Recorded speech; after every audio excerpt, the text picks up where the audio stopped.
Hello and very warm welcome to all of you in this edition of Public Forum. I'm Anurag Punetha with you. Ever since Facebook's alleged arrangement with Cambridge Analytica, the British political consulting firm that mined data from the social media platform for the Trump's presidential campaign in 2016, word is reeling under shockwaves. Facebook's Mark Zuckerberg had to apologize and had to depose in front of the Congress, US Congress, though he has been saying that he would do everything possible not to let this happen again.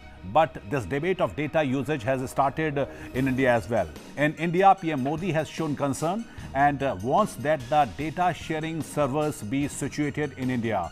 For the government, this issue is a top priority. At the moment, some of the top companies including Google, Facebook, WhatsApp and Instagram have their servers located internationally, and access to them is regulated only by US laws, and that means outside Indian jurisdiction. Though RBI has mandated that the payment operators store data within India should be by September of this year, as of January, there were around 25 crore Facebook users in India, and this number is increasing day by day. But if we take 10 top influential personalities of India whose followers are in crores, can make the difference, we are going to discuss today, like Prime Minister Modi, Sachin Tendulkar, Amitabh Bachchan, Rahul Gandhi, Priyanka Chopra, Virat Kohli. Their followers are in crores and they can make the difference. So in a nation where Aadhaar, in spite of being a government initiative, seems so full of the holes that one can read at least one newspaper report a day that data is being compromised. Can Government of India has the mechanism and legality to check that a common man's data is kept secure, or is it possible and to cause these giant companies, these giant social networking sites to come desi to have a server in India? We are going to discuss in this edition of Public Forum.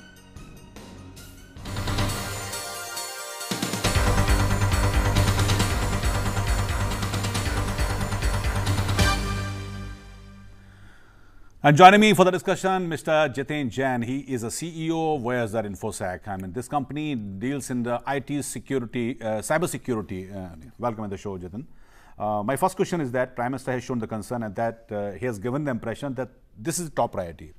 But can we say that, do we have the mechanism or let's say the influence to pressurize this company, to cause these companies to come this year, let's say have it to have their servers in India? I think there are two issues. If you look at the entire Facebook data breach controversy, whatever Cambridge Analytica did by using third-party apps, they were, following a mechanism which is called collecting data by the tricked consent.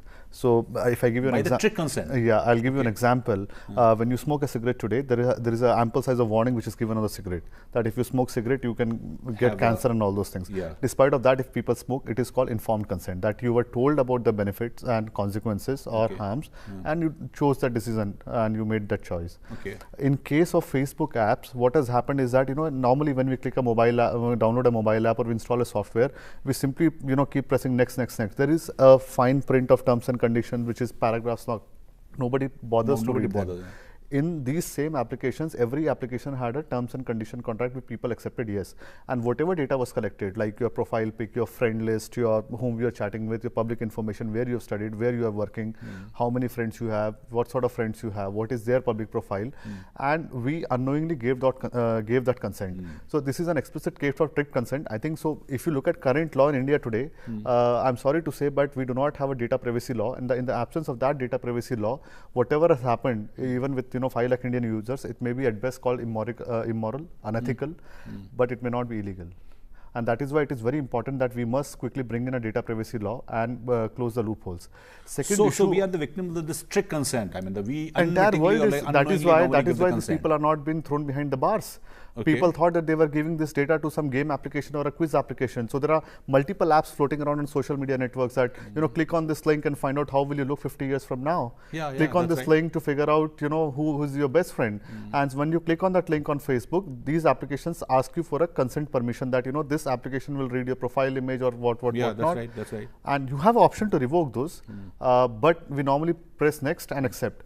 And once this consent is given, so if you gave a consent to an application 7 years ago, for all the 7 years of your life, this application would have been reading your data, which you may not have been aware of. So this, and this is a problem with Facebook. They have to review their policies. This is a problem with the law. And that is why I think maybe the time is coming when social media platforms may be regulated, may need to be regulated. Okay. Or we need to bring in some sort of government, oversight over them. Okay, since you talked about that, how we can regulate them at least time in Facebook, like Facebook or Twitter or Instagram or WhatsApp. But what is about that pressurizing them to come this year, let's say, to have so a the second important question what you raise is about the localization of data that keep the servers in India. Yeah. You see, there are two aspects of it. When you keep a server in India, it does solve one fundamental problem of jurisdiction. For example, today if you have to seek details of a criminal from Facebook, you have to go through MLAT procedure, you have to write through them officially. There are multiple channels available. But should this company decide not to provide you with the information, there are very little choices you have. Okay. You may try to coerce them or get them to a court of law, but there is very little you could do because data is not within your jurisdiction. Okay. You are dependent on their services. But once the server is located in India, the data comes into your jurisdiction. Your law enforcement authorities, in case of uncompliance by these companies, non-compliance by these companies, then seize the servers. There are multiple options available for the law enforcement agencies. But so far as the problem of security of data is concerned, I think it is a misconception that keeping data locally can solve the problem of security, because in the world of internet, it's a geographical, it's not a geographical concept. It's a concept beyond boundaries. There are no borders on internet. So if a server is located in America, I may very well access it from here.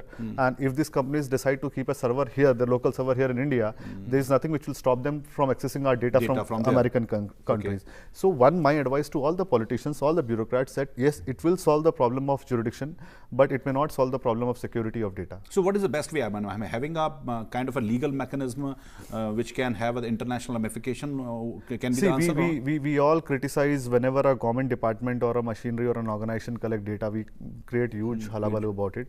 But these companies have become one of the biggest data harvesting schemes in the world, and everybody is bothered about them. So if 3 months back, if you and me were to talk about regulation of social media or Facebook, people will laugh at us. They'll criticize as being some sort of dictatorial regime.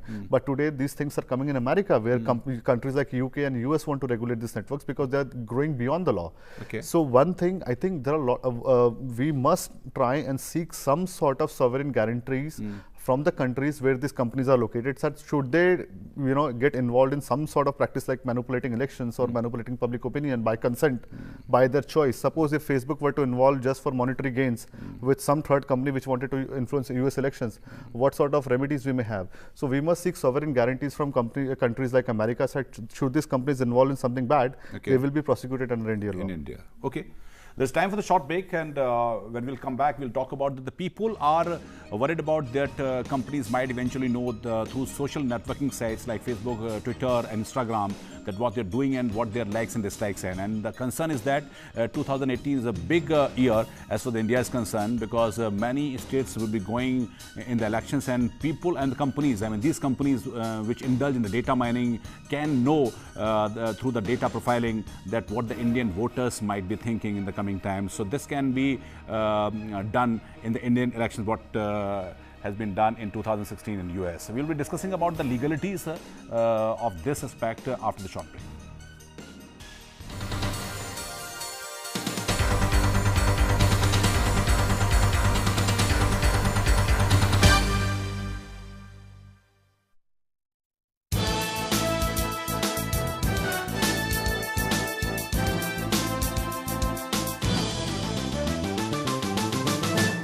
Welcome back. We're talking about this data breach controversy which has shocked the entire world. In India, Prime Minister Modi has shown concern and wants that the data sharing servers be situated in India. For the government, this issue is a top priority.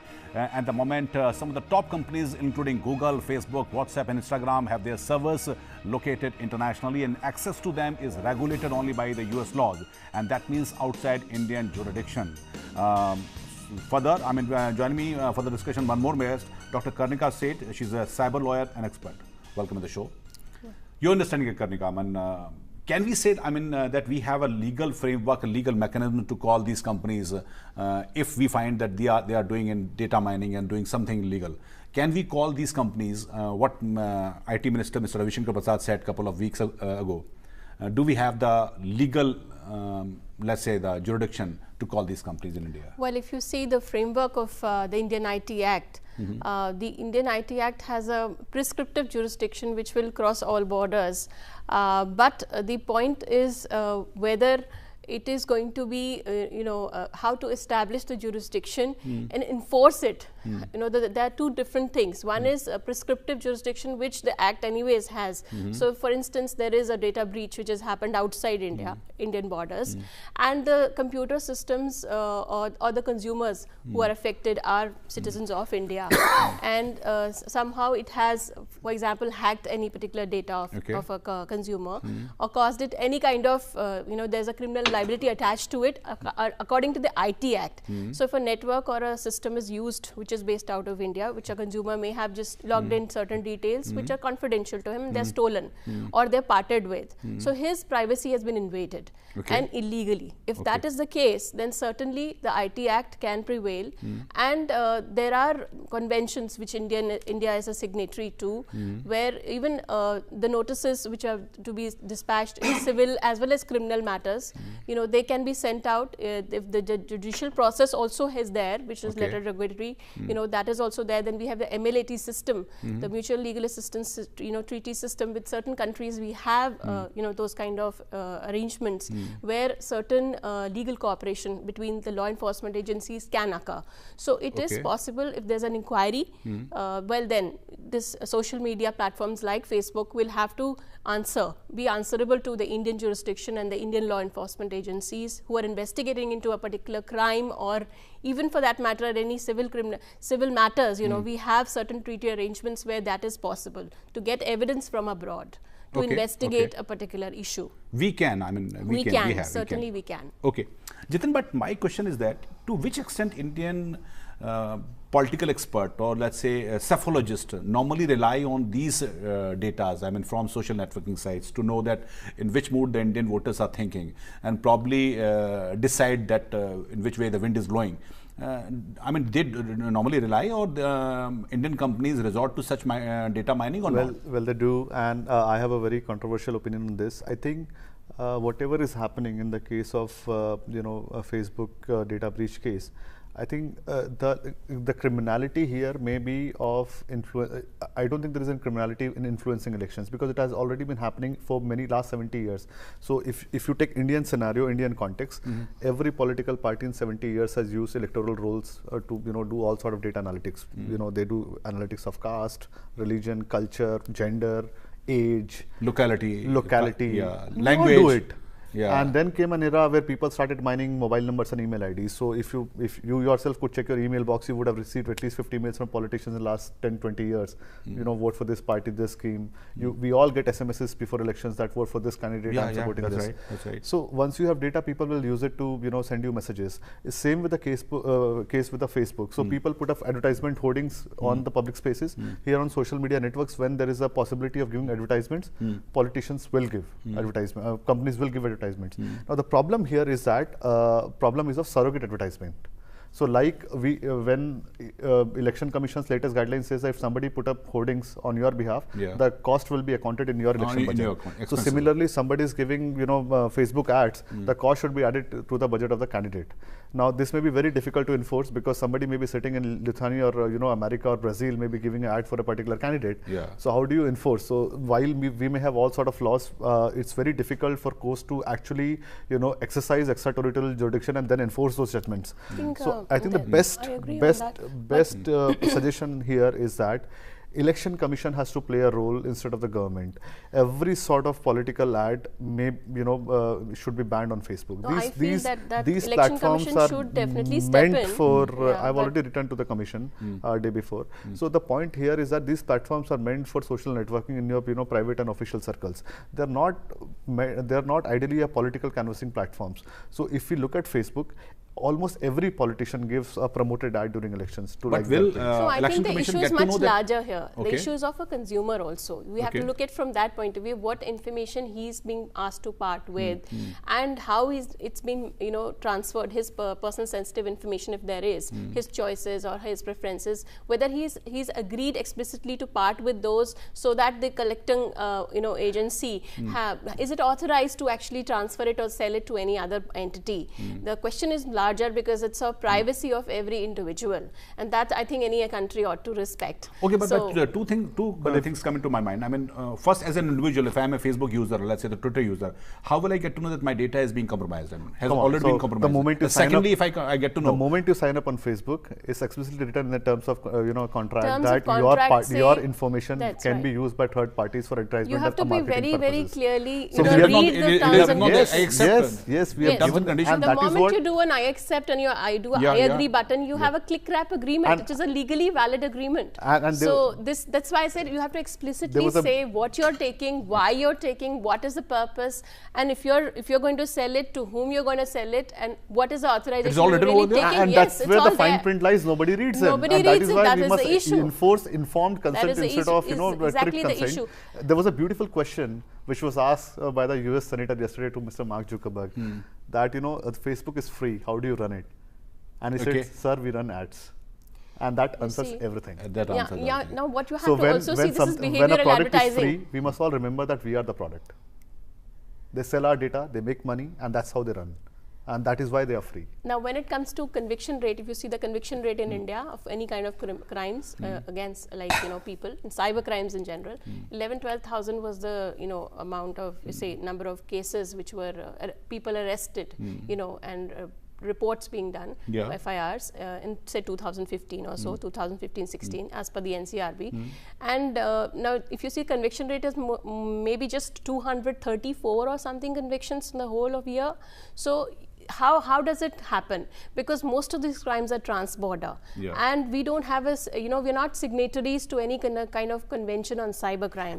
So this is very difficult to get data from, say, internet service providers. Their servers are all located outside, and if you want data for investigation and prosecution or extradition, all this becomes a huge bureaucratic hurdle, because there's a lot of channels of ministries that you have to really cross and get hold of the data. By the time you reach there, it's already too late because it gets overwritten or it's unavailable. But RBI has mandated that the payment operator should have a data locally by the September of this year. So the RBI is going to put pressure on these companies. I mean, let's say to put the data Well, I think locally. I welcome this move, because I feel, although I know there is a little concern of security there, definitely I agree with Jatin on that front, that we have to keep our, if we plan to have the servers in India for all these data that but he's saying that it will not serve the entire purpose. It may have a kind of a jurisdiction. I mean, we may prosecute these companies here if they come here with the server.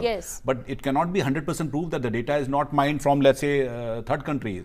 Someone can get better terminology would have been that the data should be hosted in India, and only Indian banks should have access to data. Nobody else should have access. Now the word access is missing, and the word location is being talked all about. So the keeping data here in India. So tomorrow if WhatsApp says fine, I am putting a server here in India, is that going to solve the purpose? And no, then location of server is definitely important. I agree on that. But at the same time, where is it collected from? That is also important, to know from where it is being routed. That is certainly something which is of also value to any investigation.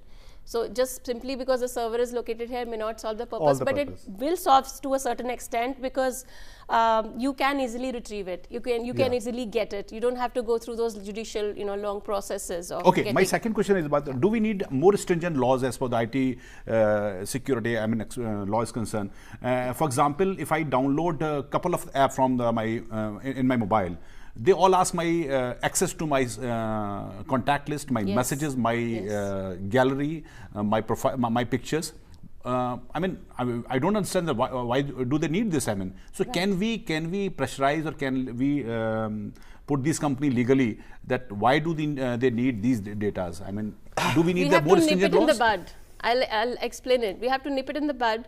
Means what is the data which is authorized to be collected? Because a person who, like an agency like a social media network, should not be allowed to collect the data more than that is necessary to execute or have their functional services. But who's going to decide which data is necessary, which is not necessary? Data protection, we have to have strong guidelines on it. The privacy law is underway. I think we already have a committee working on that. So we are hoping that that should lead to a foolproof law. If it does, it is good. Otherwise, if there are lacunas, we obviously need to work on it again.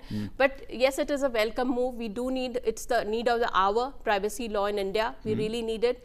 As far as the IT law today is concerned, there are sections like 72, 72A in the IT Act, which says that if there is a breach of confidentiality and privacy of any consumer, any user, then if it is a private agency which is leaking the data, they would be liable up to 3 years of imprisonment, 5 lakh of fine, up to 5 lakh.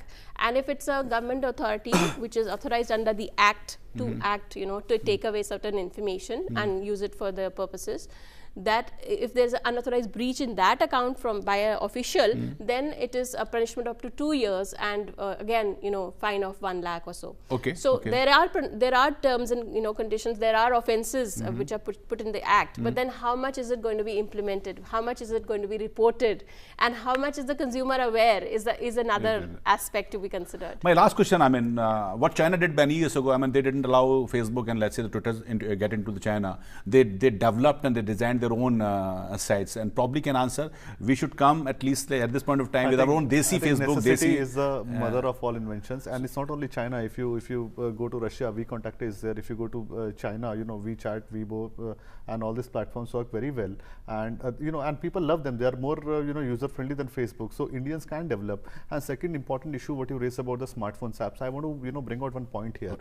There are millions of apps available on the Play Store across the world. They are hosted by developers across hundreds of countries.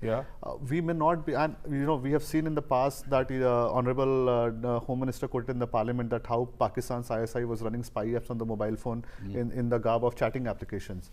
So and all these apps, the spy applications, Facebook, Google, they all take the same set of permissions, but it's all depend on the intent of the developer, how these permissions are being utilized. So it's like giving a key to a guard. He may use it to just let you in, let you out, and he may also use it in the night to steal your stuff. So it depends who holds the key, and all these applications have got almost same set of permissions. And if they steal data, and if they're based in third world countries or any country beyond our jurisdiction, it's going to be very, very difficult to enforce any sort of law. We may enforce these laws on Indian companies and Indian government agencies, but everybody else across our borders will have a free run, and we must prepare. And law. And that is the reason we need cyber awareness in the country. Why? But that's a long haul. It's a long haul, but then we need stronger laws. We need more trainings, better enforcement, and definitely cyber awareness. Without but a general understanding, for my understanding, is that we should have, let's say Indian companies should come out with their own Desi social networking site. It will not only create the huge wealth and a huge one of the famous business houses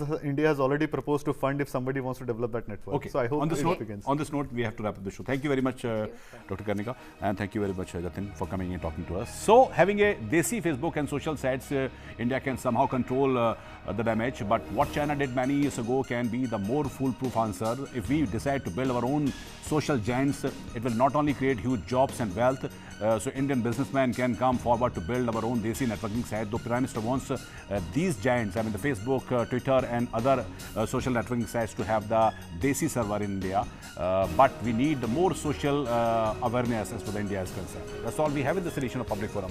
Thank you very much for watching this.